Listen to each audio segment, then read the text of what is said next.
कौन कितने देर तक क्लिनिक में बैठा है। जो 11:30 वाला ज्यादा सक्सेसफुल है 10 बजे वाले से, और 12 बजे वाला तो सबसे ज्यादा सक्सेसफुल है। चाहे हम जंक फूड की बात करें, हम चाहे सोशल मीडिया की बात करें, ये सारी चीजें हमें एकदम से इंस्टेंट ग्रेटिफिकेशन देती हैं।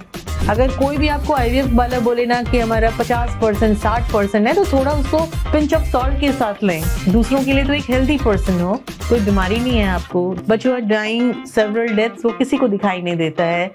आजकल की लाइफस्टाइल ऐसी है कि स्ट्रेस तो इनहेरेंटली जुड़ा ही हुआ है, चाहे मेल हो चाहे फीमेल हो, राइट। तो वो जो स्लीप से इनडायरेक्ट स्ट्रेस बॉडी में बिल्डअप हो रहा है, वो तो अनरिकॉग्नाइज्ड है। वो पीला पपीता खा रहे हैं, काला जामुन खा रहे हैं, हम पीला मैंगो खा रहे हैं, लाल एप्पल खा रहे हैं, तो सब तो है हमारे पास। Doctors also have to be in a way lifestyle guider, तो society as a whole will become a lot better society and a healthier society.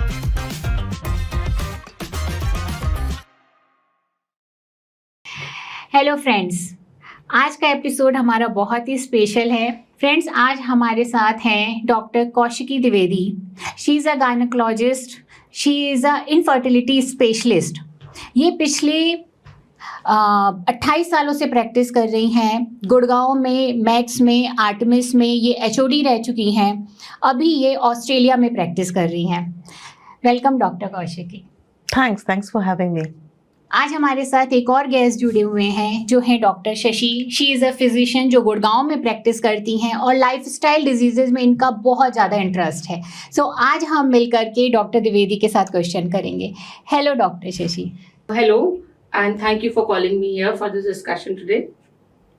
सो सबसे पहले हम स्टार्ट करते हैं। डॉक्टर शशि, आप क्या पूछना चाहेंगे मैम से? हम वहाँ से स्टार्ट करते हैं। So today's topic will be infertility, ma'am, and you are specializing in this, and you've been practicing it Australia and here in Gurgaon as well. Ma'am, आज यही शुरू करते हैं कि infertility का मीनिंग क्या है? इनफर्टिलिटी का अगर हम बोले तो सिंपल टर्म्स में मीनिंग ये है कि अगर कोई कपल कोशिश कर रहा है एक्टिवली बच्चा करने की और 12 महीने तक प्रेगनेंसी नहीं होती है, उसको हम बाय डेफिनेशन इनफर्टिलिटी बोलते हैं। Dr. Kaushiki, what would be the main causes of infertility in males and females both? Infertility जो है ना वो एक मल्टी फैक्टोरियल टर्म है, उसमें कई रीज़न हो सकते हैं।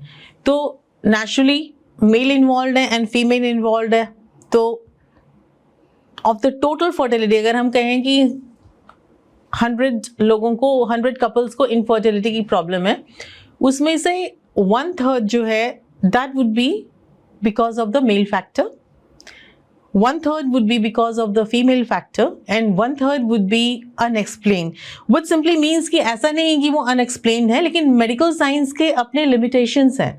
तो अभी बहुत कुछ हमें मालूम ही नहीं है, तो वो सारा कुछ जो है वो एक हम बास्केट में डाल देते हैं जिसको कि हम unexplained बोलते हैं।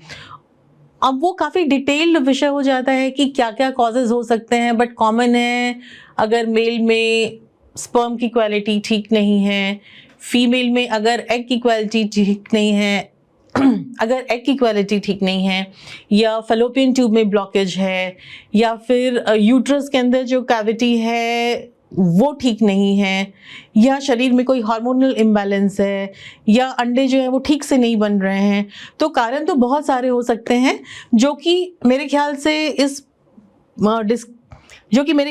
इस पैनल डिस्कशन के स्कोप के बाहर है, बट कॉमन तो ये चीज़ें होती हैं और उसके लिए तो डॉक्टर से मिलना पड़ेगा कि हम डिटेल में जान सकें कि क्या क्या कारण होते हैं। हाँ, यस, वेरी ट्रू। तो मैम, आपने हार्मोनल इम्बैलेंस की बात करी, males as well as females, आप उस पर थोड़ा सा इलैबोरेटली बताएं। ज़रूर। हम आजकल काफ़ी सुनते हैं हार्मोन इम्बैलेंस है, तो हार्मोन्स हैं क्या? हार्मोन्स वैसे तत्व हैं हमारी बॉडी में जिसको हम ग्लैंड्स या ग्रंथियां बोलते हैं, हमारे शरीर के अंदर होती हैं, वो उसको बनाती हैं और वो रेगुलेट करती हैं कि हमारी बॉडी सुचारू रूप से चलती रहे। ठीक है, तो जो हमारा बॉडी का रिप्रोडक्टिव फंक्शन है, यानी बच्चा प्रोड्यूस करने का और उससे रिलेटेड फंक्शन है, वो ऐसे ही तत्वों जिसको हार्मोन बोलते हैं उससे कंट्रोल होता है, और वो हमारे ब्रेन्स में बनता है, और वो ब्रेन से आकर के नीचे जहाँ पे कि या तो अंडाशय या ओवरीज होती हैं या जहाँ पे टेस्टिस होती है उसको इफेक्ट करता है ब्लड के माध्यम से।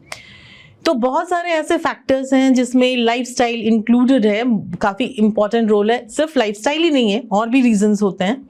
ऑटो इम्यून कंडीशन होते हैं जबकि बॉडी आपके अगेंस्ट काम कर रही है और हार्मोन्स ठीक नहीं बन रहे होते हैं। तो ये सारे बनते यहाँ हैं या और भी हिस्से में शरीर के, लेकिन वो नीचे जाके अफेक्ट करते हैं, जैसे कि एग की क्वालिटी खराब हो सकती है, पीरियड्स इरेगुलर हो सकते हैं, एग रिलीज नहीं हो सकता है। एग रिलीज हो जाए तो फिर वो फर्टिलाइज यानी कि स्पर्म से मिल करके एम्ब्रियो नहीं बना रहा होता, या स्पर्म की ही क्वालिटी, अंडा सब ठीक बन रहा है फीमेल में बट स्पर्म की क्वालिटी जो है वो खराब हो गई क्योंकि मेल के इधर के हार्मोन्स जो हैं वो गड़बड़ा के नीचे में अच्छी क्वालिटी ऑफ स्पर्म नहीं प्रोड्यूस कर रहे होते हैं।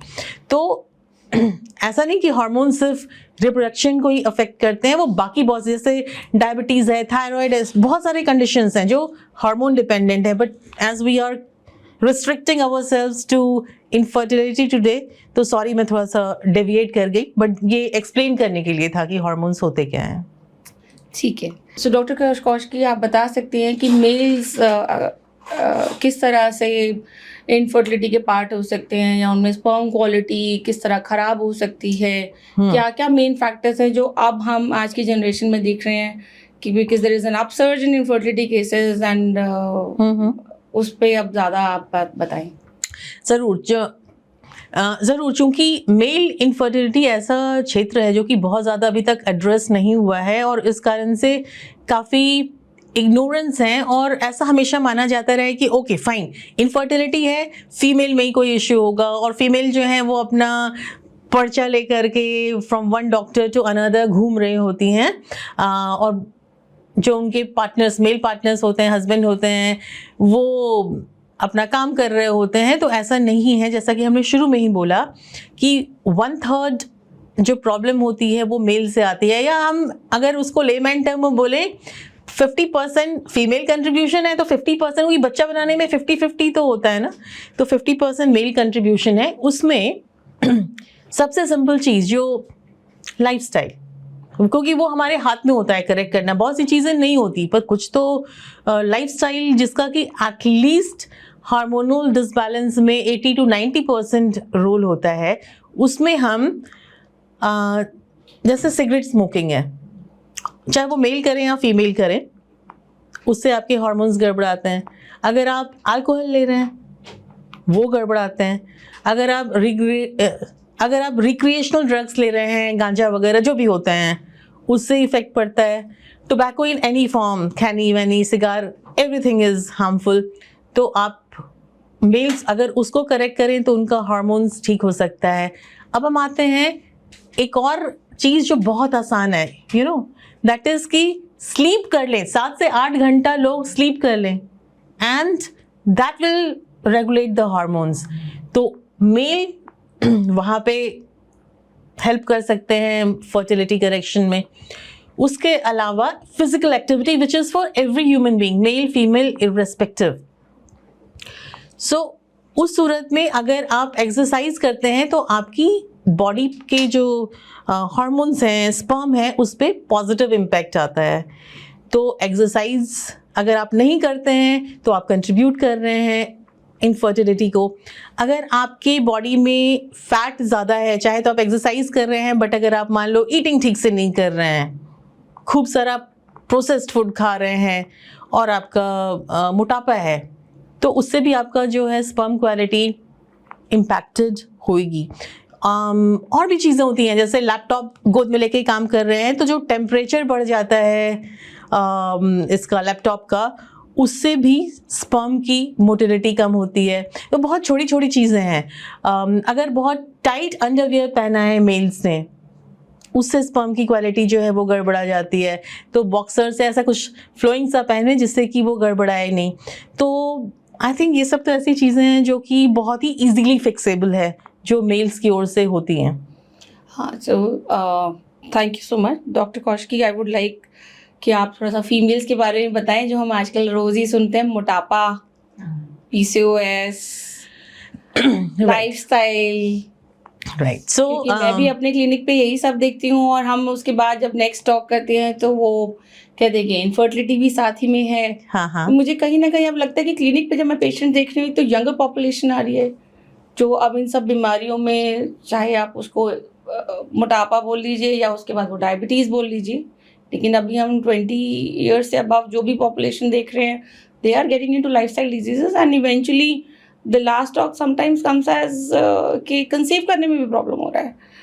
सो now we need to focus on this aspect also, कि बहुत डिटेल में बात करी जाए कि कितना डाइटरी है, कितना एक्सरसाइज है, या क्वालिटी है, या पहले से ही लोगों का लाइफस्टाइल खराब रहा है from the childhood ages where they been eating a lot, from sugary drinks to pizzas and burgers, like the kids have been eating a lot.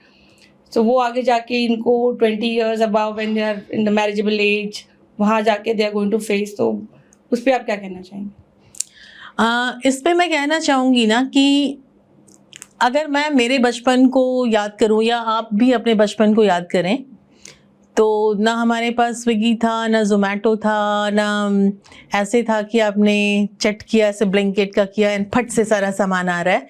तो हम क्या करते थे, एक प्लान बनाते थे कि वीक में एक दिन जाना है, या वीक में ज़्यादा कह रही हूँ, हो सकता है मंथ का भी प्लान हो सकता है कि बाहर जाएंगे, and we would be so happy in anticipation कि अरे जाना है, कैवेंडर्स जाना है, उधर जाना है, इधर जाना है. वो खुशी अब ख़त्म हो गई है क्योंकि आपको सब कुछ इतना इजीली मिल जाता है. फट से आपने फ़ोन किया, आ गया. अब चूंकि वो इतना इजीली अवेलेबल है सारा कचरा, तो उसको हम खाते भी चाहते हैं, चाहे वो हमें भूख लगी हो या ना लगी हो, हम उसको अपना मूड एलिवेटर की तरह से यूज़ करते हैं. हमें डोपामिन सर्ज देता है, हमको सेरोटोनिन की अब ज़रूरत नहीं पड़ती है, हमें डोपामिन चाहिए कि फट से. तो ये सारी चीज़ें जो है ना, ये हो जाती हैं स्टार्ट बचपन से ही. पेरेंट्स के पास में बहुत सारा डिस्पोजेबल इनकम होता है, ठीक है, और वो काम में बिजी रहते हैं. तो बच्चे को जो है वो या तो क्रेडिट कार्ड दे दिया या बोलेंगे हाँ बेटा मंगा लो, हम पेटीएम से पे कर देते हैं. तो ये सब कुछ तो शुरू बहुत अर्ली हो जाता है आज के टाइम में. आप बताओ, आपकी क्या रिमेम्बरेंस है बचपन की? मैं तो देखती हूँ कि inactivity in kids it's very rampant because नहीं, मैं क्वेश्चन ये पूछ रही हूँ कि आपको अपने बचपन की क्या यादगार है, कि आप किस तरह से याद करते हो? कि शायद किसी के बर्थडे पे कभी जाते थे तो पेस्ट्री मिलती थी, और जो कोई फेस्टिवल होता था तभी आप कभी मिठाई खाते थे. बट अब तो, और साथ में हमारे माँ बाप हमसे घर से काम भी करवाते थे, और कितना मजा आता था ना कि जाने में जाएंगे, वहाँ समोसा मिलेगा, एक कुछ करने के बाद ही आपको खाने को मिलता था. हाँ. बट अब कर भी नहीं रहे हैं और खा भी ज्यादा रहे हैं. हाँ. तो सेम हियर, मतलब मेरे को याद है मेरे फादर लेके जाते थे हम लोगों को, और जैसे मैम ने बोला, आपको पता होता था कि आज शाम या कल शाम हम जाने वाले हैं, तो एक दिन पहले ही आपका मूड ऐसा रहता था कि हमें बाहर जाना है सारे बच्चों को मिल करके, एंड इट वाज लाइक एक डिफरेंट. आजकल तो आपका एक क्लिक के अवे है, तो आपने बस क्लिक किया और आपके घर में खाना आ गया. तो अब वो कोई है ही नहीं, वाली खुशी नहीं है. खाने से मिलने वाली जो खुशियां पहले होती थी वो अब खुशियां नहीं. हाँ, तो वो इंस्टेंट ग्रेटिफिकेशन हो जाता है ना सब चीज का. तो मिला और फिर आपका डोपामिन झट से नीचे गिर गया, और फिर नेक्स्ट टाइम आपको जो है ना फिर से अपने आप को इंस्टेंट ग्रेटिफिकेशन देना है. थोड़ी देर बाद मैं बोला चलो अब तो मैक्सिकन खा लिया, अब चाइनीज मंगाते हैं, और सब में इतना कुछ प्रोसेस्ड होता है. So that is the thing कि आप बोल रहे हो ना सर्ज क्यों हो गया है लाइफस्टाइल, मतलब infertility in females. Multiple reason है, this is one of them. उसके अलावा लाइफस्टाइल इतना चेंज हो गया कि पहले मैं 25 साल अगर फीमेल का क्रॉस कर गया या मेल का 26-27 बोलते अरे अरे शादी नहीं हुई. आई एम नॉट सेइंग कि वही होना चाहिए या ये सही है या वो गलत है, बस just I am pointing out that कि क्यों चेंजेस हैं, जो फर्टिलिटी फीमेल्स में क्यों इनफर्टिलिटी बढ़ रही है. सो अभी लेट मैरिजेस होती हैं, और इंडिया में अभी वो सिस्टम अभी भी नहीं आया है कि विदाउट मैरिज आप बच्चा पैदा कर लो. वो है नहीं. Again I am not saying it's good और bad, it's just it is not there. तो वो वेट करते रहते हैं जब तक कि राइट पार्टनर नहीं मिले, और जब उसके बाद प्रेगनेंसी करें तब तक काफ़ी देर हो जाती है. बिकॉज हम अग्री करें या ना करें, हम बोल सकते हैं कि age is just a number, but it is not. It is Yes, not there is a biological clock yeah. we all have, and yes, we have to, I think, abide by it somehow. तो मैं अपने खुद की family का बताना चाहूँगी. मेरी family में मेरी कजन्स हैं, उन्होंने लेट मैरिजेस करे हैं, मतलब अब मे बी 28, 29, 30 के आसपास करी है, and they all are dealing with this issue कि एक का तो क्या हुआ, मतलब she got pregnant but miscarriage हो गया, Yes. और तो प्रेग्नेंट नहीं हो पा रही है, and then they are dealing a lot. So Yeah. That means कि एक आप एज के अंदर अगर कर लेते हैं तो what should be the age, ideal age कि आपका बच्चा करने की for a female? For a female जो एक तो जो आपने बोला ना कि एक को प्रेगनेंसी हुई भी तो मिसकैरेज हो गया, so that is not just coincidence. It क्या होता है कि जैसे जैसे इंसान की एज बढ़ती है, मेल हो या फीमेल, जो एग या स्पर्म की क्वालिटी है वो हमारे जो आसपास का सारा वातावरण है उससे उसकी एजिंग होती है, और जब उनकी क्वालिटी उतनी अच्छी नहीं होती है एग की, तो पहले कंसेप्शन ही होएगा, और कंसेप्शन हो गया तो अगर वो एबनॉर्मल कंसेप्शन है, उसमें कुछ मालफॉर्मेशन है, तो नेचर खुद से ही कोशिश करता है कि मिसकैरेज हो जाए. ठीक है, अब हम क्वेश्चन पूछते हैं कि राइट एज क्या है. अगर मैं डिप्लोमेटिक आंसर दूं तो मैं बोलूंगी oh when the lady is ready, but that's not the right answer if you want to know the scientific answer. So scientific answer में ये है कि fertility decreases with age, and 35 is the artificial cut off जिसको हमने रखा है कि उसके बाद फर्टिलिटी फीमेल्स में बिल्कुल ही फट से डाउन हिल जाती है. अब मैं किसी को बोलूँगी भैया आप 20s में मैरिज करके बच्चा भी कर लो, तो हो सकता है कि वो पॉसिबल नहीं हो आज के टाइम में. So we have to find a sweet spot, जबकि उनको वो थोड़ा सेटल भी फील कर रहे हैं और at the same time quality भी ठीक है. तो मेरे हिसाब से अगर कोई मेरा पेशेंट होगा मैं उनको बोलूँगी ठीक है 30 इज समथिंग, 30 से 35 के बीच में आप ट्राई कीजिए, have your baby, and that is a sweet spot. But if in case किसी कारण से वो नहीं कर पा रहे हैं, वो पार्टनर ही नहीं है, मान लो नहीं है, तो आप कैसे उसको करोगे? In that case I would suggest of something which is called egg freezing, जिसमें कि आप एग को अपने फ्रीज करके रख सकते हैं. And how early?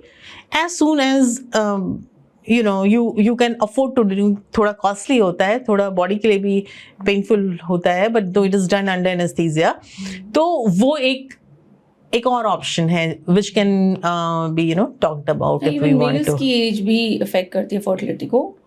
ऐसा नहीं है कि सिर्फ फीमेल्स की है, और वो मेल्स भी उतने ही इन्वॉल्व हो जाते हैं. आफ्टर 32 to 35 एज ग्रुप में हमारे कुछ डिजीज एज पर comes from the paternal side. If the age of the father is more, we do see certain patterns, but yes, the fertility also decreases, the sperm quality also decreases in males as well. क्योंकि It's हमारे यहाँ both तो माना sides. जाता है कि आदमी तो कितनी भी एज हो बच्चे पैदा कर सकते हैं, तो उनकी ताकत ऐसी रहती है. तो मेल में इम्पैक्ट होता है, मतलब उनमें कम होता है impact age compare to female, but ऐसा नहीं कि बिल्कुल नहीं होता है, उनमें भी होता है. सो एक जो पहले होता था ना हम इंडियन समाज में कि वो एक बचपन होता था, ब्रह्मचार्य होता था, फिर डिफरेंट फेजेस होते थे. हाँ, तो वो एक बहुत ही हाँ इंडियन कल्चर जो है ना बहुत ही साइंटिफिक है, तो उसके पीछे एक रीजन था. लेकिन again I am not saying कि आप उसी को फॉलो कीजिए, बट अंडरस्टैंड कीजिए, आप प्रोज एंड कॉन को अंडरस्टैंड कीजिए of choosing your lifestyle, and then be responsible for the decisions that you take. That is what I would say. Ma'am आजकल की लाइफस्टाइल ऐसी है कि स्ट्रेस तो इनहेरेंटली जुड़ा ही हुआ है, चाहे मेल हो चाहे फीमेल हो, राइट? और स्ट्रेस का कितना इम्पैक्ट रहता है इनफर्टिलिटी के? स्ट्रेस का हर चीज़ जो हमारे साथ हमारे बॉडी के साथ बुरी हो रही है, स्ट्रेस का उसमें योगदान होता ही होता है. ठीक है, सो डायरेक्टली अगर आप बोलोगे डायरेक्टली कोई रोल है स्ट्रेस का, नहीं, बट इनडायरेक्टली बहुत बड़ा रोल है. अब अगर आप स्ट्रेस्ड हैं तो आपकी बॉडी में एक स्ट्रेस हार्मोन होता है जिसके बारे में आजकल बहुत बात होता है, कॉर्टिसोल. तो उसका लेवल बढ़ गया तो आपके मिडरिफ में मोटापा बढ़ गया, क्योंकि वो करता है फैट यहाँ पे एसिमिलेट. वो बढ़ गया तो आपके सारा हार्मोनल डिसबैलेंस हो गया तो एग प्रॉपर रिलीज नहीं हो रहा, स्पर्म जो है वो ठीक क्वालिटी का नहीं बन रहा. जब वो नहीं बन रहा तो नेचुरली कंसेप्शन में डिफिकल्टी आने लग जाएगी। अब अगर आप चलो वो सब भी पार कर लें तो उसके बाद जब आप इतने स्ट्रेस्ड हैं तो आपका जो एक्ट है ऑफ इंटिमेसी का वो कंप्लीट नहीं हो पा रहा, क्योंकि आप इतने स्ट्रेस्ड हैं कि बच्चा पैदा करना है, बच्चा पैदा करना है, मतलब आपका वो प्लेजर वाला कंपोनेंट खत्म हो गया। आप जस्ट बच्चा पैदा करने के टारगेट से काम कर रहे हैं, टारगेटेड। हाँ, वो आपका एक गोल है, टारगेट है, you have to achieve it. और जब वो नहीं होता है तो फ्रस्ट्रेशन बढ़ जाती है दोनों पार्टनर्स को, फिर ब्लेम गेम स्टार्ट हो जाता है, फिर चिड़चिड़ापन स्टार्ट हो जाता है, and that leads to more stress and then this all makes. और फिर उसी में होता है कोई अल्कोहल, सिगरेट स्मोक करने लगता है स्ट्रेस कट डाउन करने के लिए, कोई अल्कोहल लेने लग जाता है, तो वो सारा मिला जुला के it leads to you know vicious cycle, जहाँ पे one thing leads to another, another thing leads to the first thing. तो yes, it's a very relevant thing और इसको हम डिनाई नहीं कर सकते कि मॉडर्न डे कर्स है। आई वुड से दैट आज के टाइम में लग्जरीज ये नहीं है कि आपके बैंक में कितना पैसा है, ऑब्वियसली पैसा इज इम्पॉर्टेंट, या कौन सा आप हैंड बैग लेकर चल रहे हैं। लग्जरी है कि आप जो है ना कितना स्लोली आराम से उठ करके अपनी कॉफ़ी पी पा रहे हैं कि नहीं सब में, आप अपने मतलब यू नो फैमिली मेम्बर्स को टाइम दे पा रहे हैं कि नहीं, आप माइंडफुली सोच पा रहे हैं कि नहीं। सो ये सब कुछ आजकल इंस्टाग्राम और सोशल मीडिया के ज़माने में it's like you know 3 minute में अगर आपका फोकस नहीं गया तो एवरीथिंग इज गॉन। हमारा अटेंशन स्पैन कम हो गया है उसमें। अगर आप, मैंने भी अपने क्लिनिक पे देखा है कि आप अगर जो स्ट्रेस आप बोल रहे हैं, हाँ, actually stress as such social media की वजह से डायरेक्टली इनडायरेक्टली बहुत है। अगर आप उसकी डेप्थ में जाएंगे तो पता चलेगा लोग फ़ोन पे या फेसबुक पे या कहीं लगे हुए हैं, रात तक लगे हुए हैं, तो वो सो भी नहीं रहे हैं। नेक्स्ट डे आपसे कुछ आपका दिमाग काम नहीं कर रहा है या आप थके हुए हैं, जो नॉर्मल लगता है जो आजकल की जनरेशन है कि हम 3-4 घंटे ही जाग सकते हैं। तो वो जो स्लीप से एक इनडायरेक्ट स्ट्रेस बॉडी में बिल्डअप हो रहा है वो तो अनरिकग्नाइज्ड है।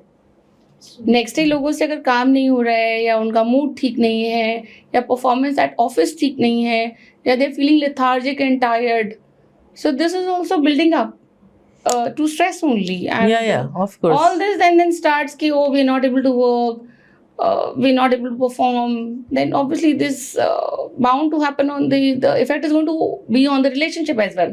The intimacy, happy relationships, togetherness, those all needs to nurture in between two people before we talk about rest, about infertility and all.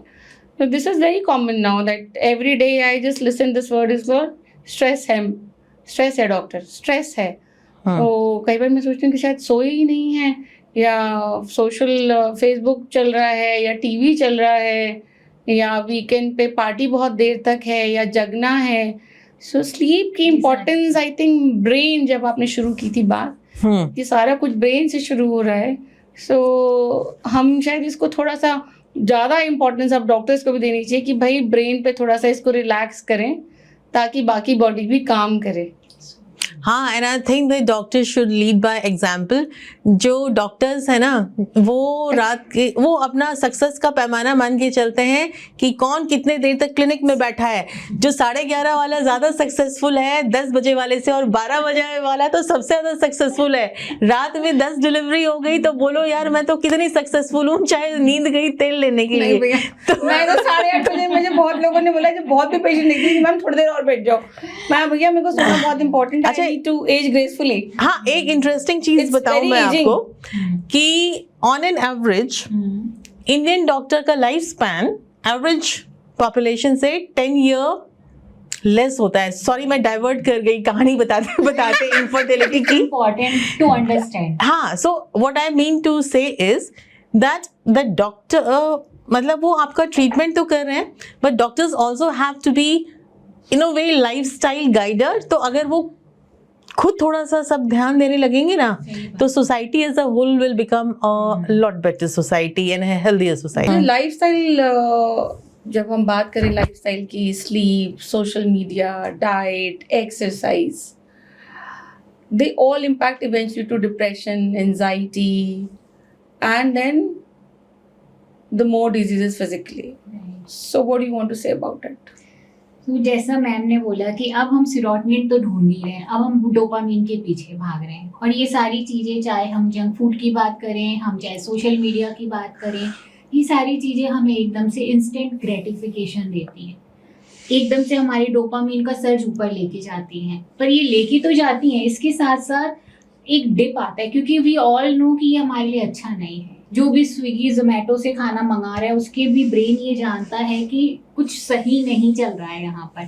और जब वो उस जंक फूड को खा लेते हैं, उसके बाद उनके अंदर एक डीप गिल्ट फीलिंग आती है, जो बहुत अनकॉन्शियसली होती है, जिनका उनको पता भी नहीं होता है। और एकदम से डोपामिन का वहाँ पर क्रैश आता है। और ये डोपामिन का क्रैश फिर क्या होता है, आपको एक अनकंफर्टेबल फीलिंग आ रही है वहाँ से। हम एक्सरसाइज नहीं कर रहे हैं तो हमारे अंदर एक अनकंफर्टेबल फीलिंग है, क्योंकि one part of our brain knows कि हमें अपनी बॉडी को हेल्दी रखना है, हमें रेगुलर एक्सरसाइजेस करनी है। हम रात को नहीं सो रहे हैं तो भी हमारे ब्रेन को पता है समथिंग इज नॉट राइट। तो वो जो गिल्ट फीलिंग हमको लेके जाती है, जहाँ पे हमें बुरा लग रहा होता है, then we want something good, we want something कि जो हमें अच्छा फील कराए। क्योंकि वो तो बहुत एफर्ट वाला है कि यार उठो और एक्सरसाइज करो, ये तो बहुत एफर्ट वाला है कि उन चीज़ों पे मत जाओ, उठ के अच्छा खाना बना लो, वो भी एफर्ट वाला है। लेकिन फटाफट से कुछ ऐसा ले लेना, कुछ शुगरी खा लेना, मोबाइल में लग जाना, रील को देखने लगना, बहुत इजी इंस्टेंट ग्रेटिफिकेशन में आपको डोपामिन दे देता है। देन आप वो इस नेगेटिव साइकिल में फंस जाते हो। आपको बुरा लग रहा है, आप कुछ कर रहे हो, आपको अच्छा लग रहा है, then it is all going on. इससे आपका हार्मोन्स का सिस्टम और खराब हो जाता है। आपका कॉर्टिसोल बहुत ज़्यादा बॉडी में रिलीज होता रहता है, because there is so much of stress, because you know कि something is not right. So this is all is happening. और फिर वी नो कि कॉर्टिसोल का कितना डीप इम्पैक्ट है हमारे सारे बॉडी के पार्ट्स के ऊपर, हमारे इनफर्टिलिटी के ऊपर, everything is connected. Doctor Kaushiki, आप कैसे हैंडल करते हैं जब पेशेंट्स इनफर्टिलिटी के लिए आपके पास आते हैं एंड यू फाइंड कि हाँ कुछ स्ट्रेस कंपोनेंट है या कुछ साइकोलॉजिकल इश्यूज भी क्रॉप अप कर रहे हैं, तो आप क्या एडवाइस करते हैं ऐसे कपल्स को? बिकॉज एक मेडिकल ट्रीटमेंट हो गया और एक ट्रीटमेंट आप कर रहे हैं, बट जब हम बात कर रहे हैं स्ट्रेस की, उसके साइकोलॉजिकल इम्पैक्ट की, बॉडी पे ही वो सारा इफेक्ट कर रहा है, हार्मोन्स को प्ले कर रहा है। सो साथ में आई थिंक हमें इन चीज़ों को भी ध्यान रखना चाहिए एज डॉक्टर्स कि we should be paying attention कि डिप्रेशन, एंजाइटी या स्ट्रेसफुल सिचुएशंस जो भी कपल्स आपके पास आते हैं, तो उस पर भी हम लोग को इक्वली काम करना चाहिए। तो what do you advise to those? Okay, so first of all वो कपल्स की तो बाद में आती है। मैं उन डॉक्टर्स को जो पेशेंट्स को देखते हैं उनके लिए मेरा एडवाइस है कि आप पेशेंट को थोड़ा डिटेल हिस्ट्री लें। जब तक आप डिटेल हिस्ट्री टेकिंग नहीं कर लेंगे तो वो आपको सिर्फ ये बताएंगे कि इतने टाइम से कंसीव नहीं कर पा रहे हैं। बट जब आप डिटेल हिस्ट्री लेंगे, विच वुड मीन कि आपको टाइम देना है थोड़ा पेशेंट को, then you come to know कि सिर्फ फर्टिलिटी फिजिकल प्रॉब्लम भी नहीं है, उसको इमोशनली भी दोनों को प्रॉब्लम हो रही हो सकती है। And first you have to identify it. जब आपने आइडेंटिफाई किया तो आप अपने तरफ से उनको बताएंगे जो लाइफस्टाइल चीज़ें आप खुद के लिए कर रहे हैं। फॉर एग्जांपल आप वॉक कर रहे हैं, एक्सरसाइज कर रहे हैं, आप माइंडफुल ईटिंग कर रहे हैं, आप वो सब कुछ अपने मरीज़ को बताएंगे। जो चीज़ें हमने शुरू में बात की कि अल्कोहल, स्मोकिंग, ये सब नहीं करना, प्रोसेस फूड नहीं खाना, वो सब आप बताएंगे। उनको ये भी बताएंगे कि आप जल्दी सो जाओ, सब कुछ बताएंगे, स्लीप रूटीन बताएंगे जो आप कर सकते हैं एज अ गायनेकोलॉजिस्ट। लेकिन first and foremost it is important to identify it. और उसके बाद भी अगर आपको लगता है कि कपल आपकी काउंसलिंग से नहीं हो पा रहा है, जो कि which is very much possible क्योंकि आप उसके स्पेशलिस्ट नहीं हैं मेंटल इसके हेल्थ को डील करने के लिए, then I do refer them to the therapist or psychiatrist or whatever, depending upon कि उनके इशू कहाँ से स्टेम कर रहे हैं। तो मैं तो ऐसे डील करती हूँ। I take detailed history, try to understand them, give information and counseling, whatever I can do in my limited capacity as a fertility specialist and gynecologist and a person who is self-aware about health and lifestyle, and then I refer them to the therapist. इसीलिए जितने भी western countries में जो जैसे for example Australia वगैरह, वहाँ पे एक साइकोलॉजिकल काउंसलिंग के लिए अलग पर्सन डेजिग्नेटेड होता है. The gynaecologist is not supposed to be doing the IVF counselling, it is done by the counsellor.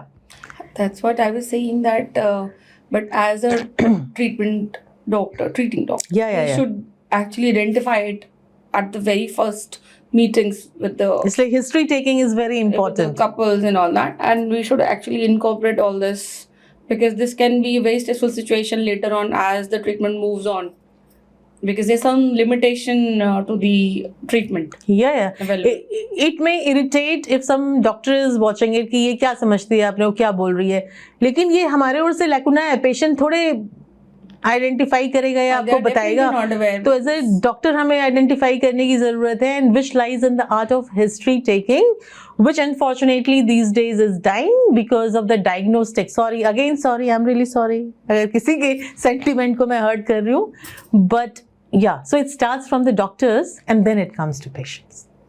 And what is the best advice about the diet, any special diet you recommend, or from our Indian side, Perspective, right. perspective, और जो हमारी culture में आपको लगता है कि हाँ कुछ ऐसे फूड हैं, शायद हम आजकल थोड़ा फैंसी फूड पे ज़्यादा जा रहे हैं, बट हमारी इंडियन डाइट में भी काफ़ी कुछ है जो काफ़ी अच्छा है. हाँ बिल्कुल डॉक्टर शशि, हमारा जो पहले मैंने कहा कि हमारा सारा जो इंडियन ये था ना फूड था, जो the way our society use to run, it was very scientific, right. बहुत एज ओल्ड हमारा कल्चर है, उसमें खाना पीना बहुत ही बैलेंस्ड रखा गया. जैसे कि अगर आप अधिकतर, मतलब मैं ऐसा नहीं कह रही कि हर कोई, बट अधिकतर बहुत बड़ा पॉपुलेशन इंडिया का जो है वो वेजिटेरियन है.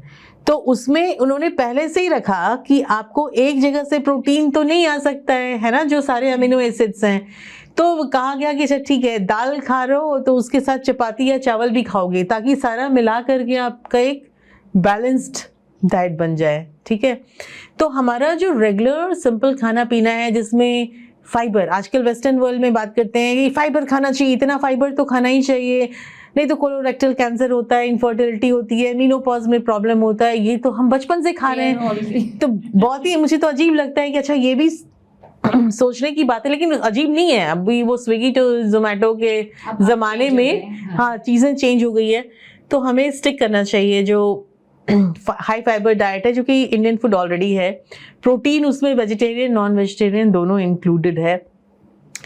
जो हमारा कुकिंग मीडियम है उसमें कोल्ड प्रेस सरसों वगैरह they are very good source of cooking. घी के अपने बेनिफिट्स हैं. I would not say that it is like it cures everything in the world, but उसमें ब्यूटरिक एसिड होता है जो कि एंटी इन्फ्लेमेटरी होता है. So in moderation you can have that. Coconut oil has been coconut oil है, हाँ जो कि south Indian chain fatty acids. Yes. And because they are stable oils. सो हाँ, तो बेसिकली अगर आप बहुत ज़्यादा डीप फ्राइड एंड बहुत ही हाई टेम्परेचर पे बारबेक्यूड और ऐसी चीज़ें नहीं खाते, रेगुलर इंडियन खाना खाते हैं जो हम हमेशा से सदियों से खाते रहे हैं, दैट इज़ गुड इनफ. अगर चलो किसी को मतलब कहते हैं राइस एंड रोटी से इन्फ्लेमेशन होती है, हो सकती है क्योंकि उसमें ग्लूटेन है, तो आप अनकम्फर्टेबल है तो आप खा लो ना, रागी खा लो, मंडुआ, देयर सो मेनी मिलेट्स के ऑप्शन हैं, ज्वार, there's so many things available. What about the antioxidants, which we will now another fancy word. Antioxidant. तो Because our जब younger हम generation rarely is on social media, so they actually absorb everything which has been thrown to them. तो हम तो पहले से ही ना, अभी क्या वो बोल रहे हैं, हरी वो खाओ, ग्रीन वेजिटेबल खाओ, फ्रूट्स खाओ, इतना 6-7 portion of different coloured fruit vegetable should be present. ये सब तो हम पहले से ही खा रहे हैं. मतलब कौन सी नई बात है, हम वो पीला पपीता खा रहे हैं, काला जामुन खा रहे हैं, हम पीला मैंगो खा रहे हैं, लाल एप्पल खा रहे हैं, तो सब तो है हमारे पास.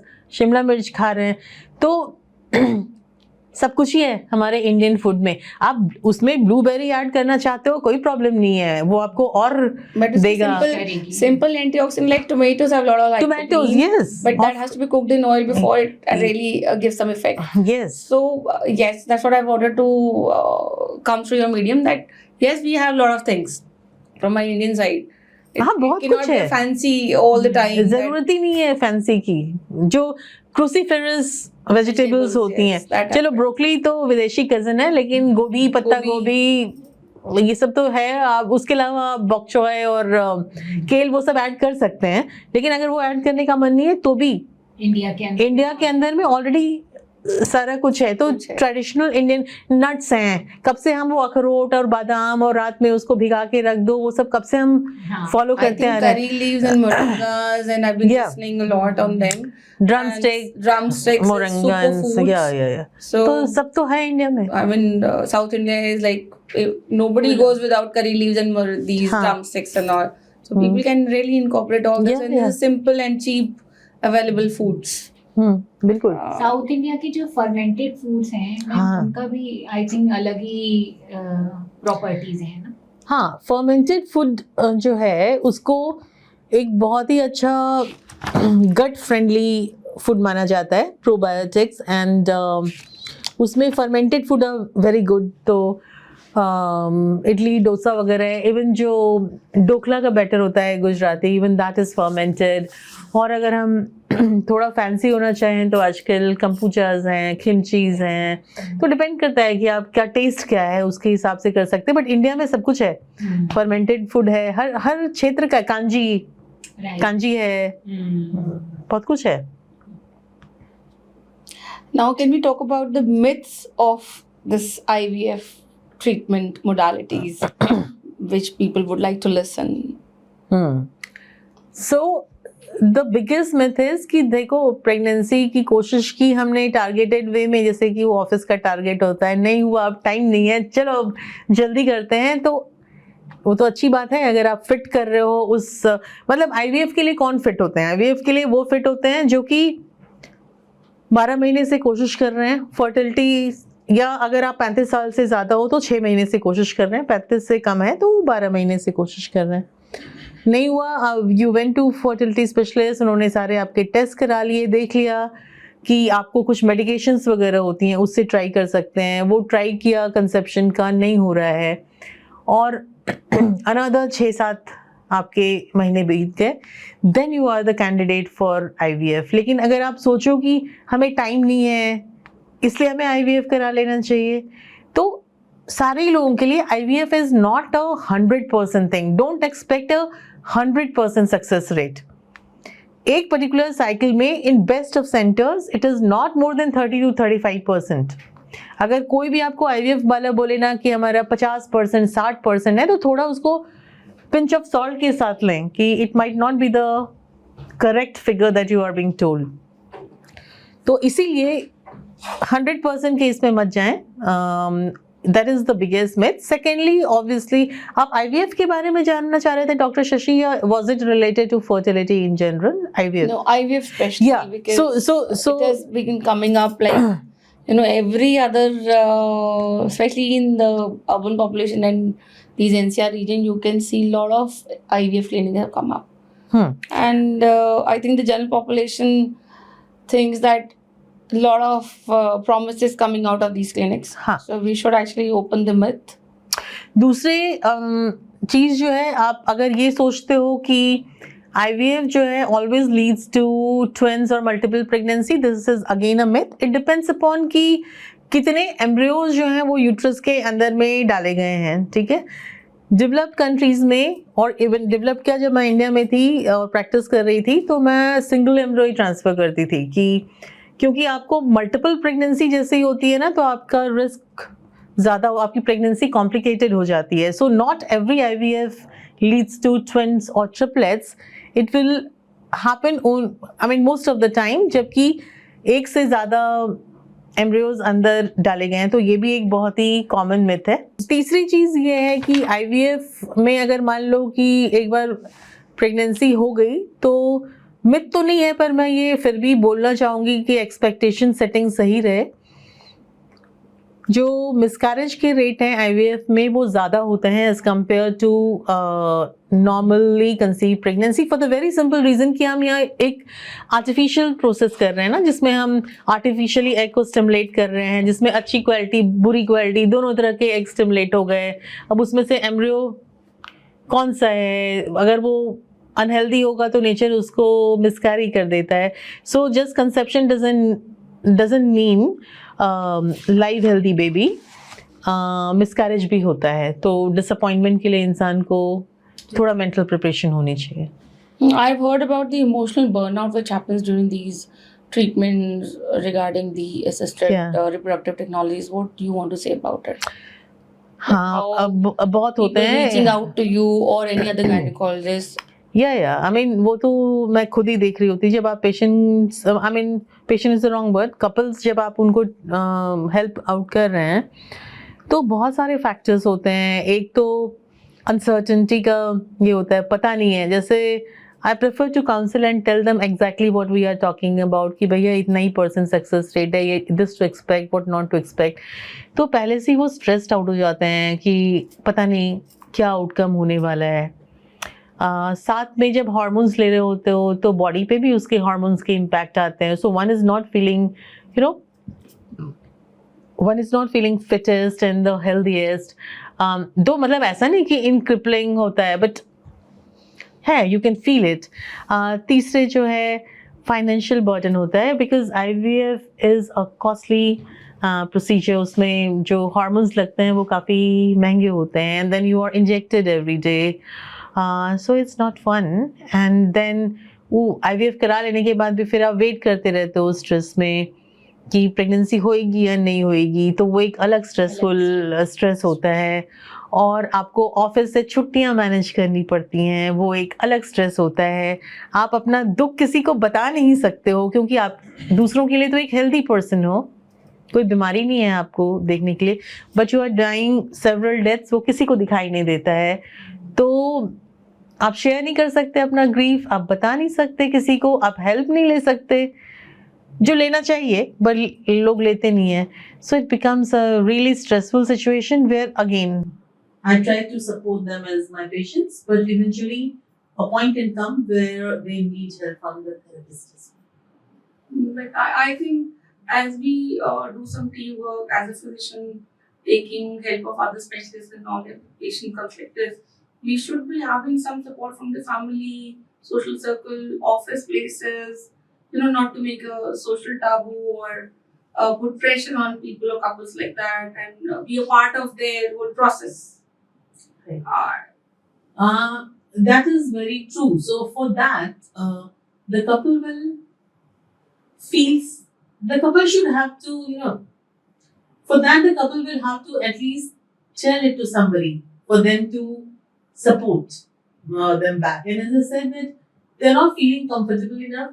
मैं आपको इसी से बता सकती हूँ, कई बार IVF में जब सक्सेसफुल आउटकम हो जाता है और अगर आप बोलोगे कि चलो आप फीडबैक दे दो, आपका एक्सपीरियंस कैसा रहा, so the couple are so unwilling to give even a positive feedback, because उनके दिमाग में एक टैबू है कहीं पे कि ओ IVF से हमारी प्रेगनेंसी हुई तो हम कुछ लेसर पर्सन है, we don't want to share it with the world. तो ये तो तब है जबकि सक्सेसफुल आउटकम हो चुका है. When they are going through it, जबकि उनको पता ही नहीं है कि क्या होने वाला है, तब तो वो इतने वल्नरेबल होते हैं कि वो बात ही नहीं करना चाहते हैं. But yes, my suggestion would be to such couples that obviously you don't need to tell to everyone कि आपके साथ क्या हो रहा है, बट अगर आपका कोई सेफ पर्सन है जिसके साथ आप कंफर्टेबल फील करते हो, so maybe talking to them और talking to even your doctor. Like doctor को आपने बताया, डॉक्टर अपने आपसे मदद करेंगे और नहीं उनसे हो पाएगा तो आपको रेफर करेंगे अदर स्पेशलिस्ट को जो कि मदद कर सके. तो मैं इस पर्टिकुलर पॉडकास्ट के थ्रू ये कन्वे करना चाहूंगी, try to open about it and then obviously you will start getting support. And there are so many communities जो IVF कम्युनिटी होती है, तो उसका मेंबर बन जाइए. वहाँ पे आप सिमिलर टाइप के फेसबुक पे होते हैं, सोशल मीडिया में और जगह पे होते हैं. So there you will find people who have similar experiences you and you will find a support there. तो ये भी एक मेरा सजेशन होता है. मैं भी एक क्वेश्चन को लेकर कि सिंस आप ऑस्ट्रेलिया में भी प्रैक्टिस करते हैं और आपने इंडिया में भी प्रैक्टिस की हुई है, यहाँ पे इनफर्टिलिटी रेट आपको और वहाँ पे इनफर्टिलिटी रेट में क्या डिफरेंस नजर आता है? ये इसका आंसर जो है बड़ा इंटरेस्टिंग है. तो मैं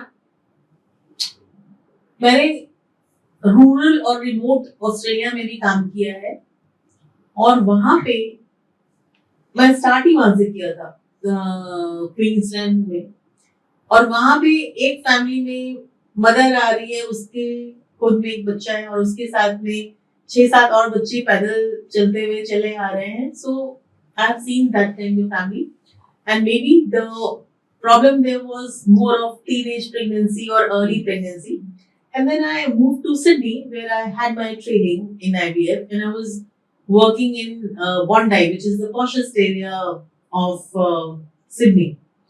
तो बॉन्डाई के IVF सेंटर में जो लोग आते थे उनकी प्रॉब्लम ही डिफरेंट होती थी। तो they would be females who are above 35, very successful in life, and their partners, they have moved on for younger females as trophy wives. They don't marry then. So by the time they are settled, these guys have moved for younger females. अब इनकी समस्या बड़ी हो गई कि 35 साल से ज्यादा की एज हो गई, बहुत सक्सेसफुल है लाइफ में, अब पार्टनर भी वैसा ही चाहिए, किसी ऐसे एरे वगैरह से तो कर नहीं सकते हैं। अब उनके पास पार्टनर ही नहीं है, तो अब वो डोनर स्पर्म और वो सब में लगे हुए हैं सिंगल पेरेंट बनने के लिए। सो बहुत ही इंटरेस्टिंग है, but it's very very different. But yeah even infertility is on rise in Australia as well, and IVF is so much in demand, just like it is in India. But I just thought कि हमको बताऊं कि demography से बहुत कुछ change रहता है। Social This is structure what I और just और wanted to know, इसमें वहाँ पर ये स्टिग्मा भी नहीं होगा कि हमें नहीं बताना है कि हाँ। हमारा IVF से। Yes, वो ज्यादा ओपन है IVF को लेकर के। They are more open. They tell you कि this was IVF pregnancy and I think यहाँ पे भी है, काफी ओपन हो रहे लोग, क्योंकि मैंने बोला जैसे कि क्लिनिक्स, अब आप हर जगह आईवीएफ क्लिनिक्स देख रहे हो, बट जो इसका प्रोसेस है, ट्रीटमेंट मोडालिटीज है, या हमारे सोशल टाबू है नॉट हैविंग चाइल्ड, और लेट हो रहा है या नहीं होगा, और हमें चाहिए कोई आगे वंश बढ़ाने के लिए, उसका एक प्रेशर फीमेल्स झेलती हैं या साथ में हस्बैंड्स भी झेलते हैं उनके। और as a society, as doctors, physicians, psychologists, and this podcast is going and लोग देखेंगे, तो मुझे लगता है कि we should all be empathetic towards such people who are looking for treatments and what they go through that.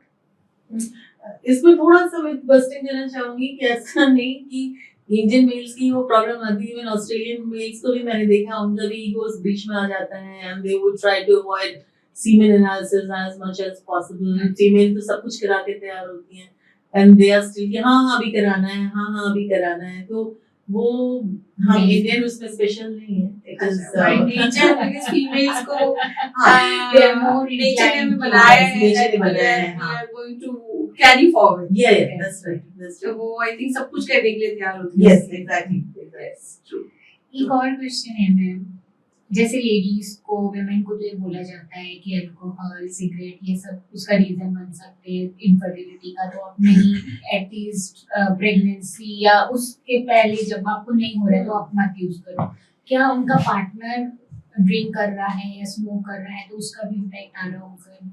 बिल्कुल आता है, as 50% contribution comes from the father, so obviously अगर वो सबसे पहले तो अगर वो स्मोकिंग कर रहे हैं, ड्रिंकिंग कर रहे हैं, तो उसका स्पर्म काउंट पे इम्पैक्ट होता है, नेगेटिव इम्पैक्ट होता है, बॉडी के हर सेल पे होता है, तो स्पर्म पे भी होता है, और उनकी फर्टिलिटी डिक्रीज हो जाएगी, तो कहानी तो वहीं पे प्रॉब्लम में पड़ेगी। और उसके बाद मान लीजिए कि आप कंसेप्शन कर भी जाते हैं, आप स्मोकिंग ड्रिंकिंग कर रहे हो, चलो ड्रिंकिंग का तो नहीं, पर स्मोकिंग का आप अपनी पार्टनर को, वाइफ को जो है पैसिव स्मोकिंग करा रहे हो, जिससे कि बेबी इंपैक्टेड होएगा, और फिर स्मॉल वेट बेबी, मतलब लो वेट बेबी पैदा होने के चांसेस बढ़ जाते हैं। So it is for everyone. So जैसे फीमेल्स अपनी बॉडी को तैयार करती हैं बिफोर प्रेगनेंसी, जिसको प्री कंसेप्शनल विजिट बोलते हैं, वैसे ही मेल्स को भी आइडियली करना चाहिए। उससे यही नहीं कि स्मोकिंग अल्कोहल वो छोड़ते हैं, वो उसी बहाने अपना ब्लड टेस्ट कराते हैं, तो कई बार जो है डायबिटीज वगैरह जो कि हिडन होता है वो पता चलता है वैसे ब्लड टेस्ट से कि ये था और आपने उसको करेक्ट करा लिया, या अगर कि आप भी एक्सरसाइज करने लगते हो तो आप फिट हो जाते हो एज अ मेल, तो वो आपके overall health as well as fertility को इनहांस कर देता है. So yes, they are equally responsible and they should be going for the test and take care of their lifestyle. Yes. So I think as a physician, because as around marriages or just after marriage, yes, conception is bound to happen if they're really planning a pregnancy. We should always encourage the preconception checkups, health checkups, dietary planning, exercise, less stressful situation, how to manage all that if they're really looking forward to have a family. So that requires a lot of effort. वो भी time से सोए, सब वो सब laptop लेके नहीं बैठे, तो इन छोटी छोटी चीजें तो जस्ट प्रेगनेंसी नहीं, फर्टिलिटी ही नहीं, ओवरऑल लाइफ जो है वो काफी बेटर हो जाएगी. हाँ. So what is the best takeaway for our Gen Z population from you, Dr. Kaushiki? My population would be, my advice would be, see, my son is a Gen Z, and I'm really grateful that to him, I should be using grateful word, क्योंकि Gen Z special होता है. तो उसने मेरी advice मानी. जब वो 17-18 year old था, he started exercising. एंड ये सारी जो चीजें मैंने बोली, alcohol, recreational drug and Sutta smoking, इससे वो दूर रहा. मतलब उसके पीछे उसकी अंडरस्टैंडिंग थी कि ये सब चीजें जो है बॉडी के लिए हार्मफुल होती है, that is why I should not be doing it. So I would want the remaining kids as well of the same age group that listen, it is, you don't become cool by doing all this. You become cool when you are healthy. You're cool when you are productive. And be mindful. I'm not saying that don't eat बाहर का खाना, खाओ, लेकिन mindfully खाओ. In the sense कि अगर आप मान लो कि जा रहे हो, मैं एक एग्जाम्पल से बोल रहा हूँ, आप चाइनीज रेस्टोरेंट में गए, खाना आपको खाना है. अब नेचुरल सी बात है कि अगर आप बहुत सारा मैदा का बना हुआ नूडल्स खाओगे, उसके बजाय आप टोफू के साथ में उस नूडल को, जिसमें कि थोड़ा एग भी, मतलब प्रोटीन भी है, कार्बोहाइड्रेट है, वेजिटेबल्स है, आपने खाया वही, लेकिन आपने उसको लॉट हेल्दियर बना दिया. So just look for the healthier choice. ऐसा नहीं हम कह सकते कि उस समय ऐसा होता था हमारे टाइम में कि हम घर पे खाना खाते थे, तो आप घर का ही खाना खाओ क्योंकि आपके पास है भी डिस्पोजेबल इनकम. लेकिन just be mindful of what you are eating, make it more healthy. And ये अच्छी बात है कि अब इंडिया में भी बच्चे जो है एक्सरसाइज वगैरह करने लगे हैं. उस मामले में हमारा जनरेशन थोड़ा गोल था वो. so वो अच्छा है कि एक्सरसाइज करते हैं, तो प्लीज एक्सरसाइज कीजिए, लेकिन सी 6 पैक्स आप बनाने के चक्कर में, कोई स्टेरॉइड वगैरह के चक्कर में मत पड़िए. उससे बहुत ज्यादा हार्म हो जाता है. May be it is a conversation for another podcast, लेकिन don't go for such artificial stimulants because वो ज्यादा नुकसान करता है. बट एक्सरसाइज कीजिए, माइंडफुली ईट कीजिए, टाइम से सो जाइए, यानी टाइम से कम 6-7 घंटे की स्लीप तो होनी चाहिए. And just leave a simple life. That's it. बहुत सिंपल है. आज की अगर हमारी ये कन्वर्सेशन आपको पसंद आई है फ्रेंड्स, तो मेरे चैनल को सब्सक्राइब जरूर करिएगा, क्योंकि आपका सब्सक्राइब करना हमें मोटिवेट करता है इसी तरीके का और कंटेंट बनाने के लिए. फ्रेंड्स, मेंटल हेल्थ की अवेयरनेस होना बहुत ज़रूरी है. ऐसे में मेरे चैनल को ज़्यादा से ज़्यादा शेयर करिए अपने परिवार वालों के साथ, अपने फ्रेंड्स के साथ, बिकॉज यू नेवर नो, किसी के लिए भी ये हेल्पफुल हो सकता है.